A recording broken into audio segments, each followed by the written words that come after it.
If you've been following this project, you know we've been focused on removing the original cargo floor and rear cross member. Years worth of water leaking in through the tailgate has totally destroyed both of these critical body parts.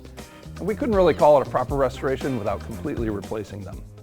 Getting the floor panel out without destroying it was a bigger challenge than we expected. So many of the spot welds were impossible to find, especially the ones from some of the floor supports. But we powered through it, burned through some drill bits in the process, and eventually wrestled it free. Now, I know this piece looks pretty gnarly and probably not worth saving at all, but my plan is still to repair it. For one thing, there's no direct replacement available for this vehicle. But also, after getting this one out, I'd hate to even try to take another one out of another rust-free donor vehicle. Of course, that's assuming such a thing even exists at this point. Instead, I'll pick up a readily available floor panel for a first-generation Land Rover Discovery, which is similar in design but not really the same. And I'll cannibalize that for some of the critical details that might be hard to replicate. The rest I'll fabricate on my own here in the garage to make it like new again. At least that's the plan.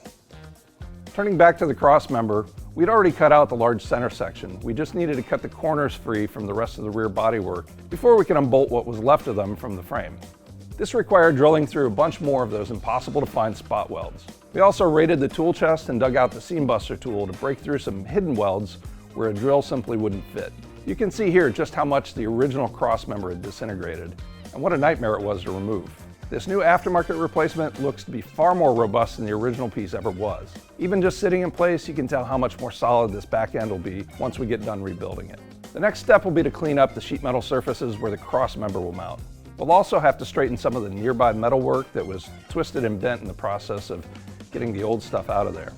I've already ordered new body mounts for the whole truck. The old ones are badly dry rotted and compressed with age. Once these show up, we can bolt the new cross member to the frame and then start welding it back to the body. So check in with us next time and we'll update you on how all that goes. For more information on any of the Eastwood products you saw here, head on over to eastwood.com. And if you haven't already done so, go ahead and subscribe to our YouTube channel to catch all of our new videos as soon as they go live. You can also give this episode a thumbs up if you liked what you saw. Thanks again, and we'll see you next time.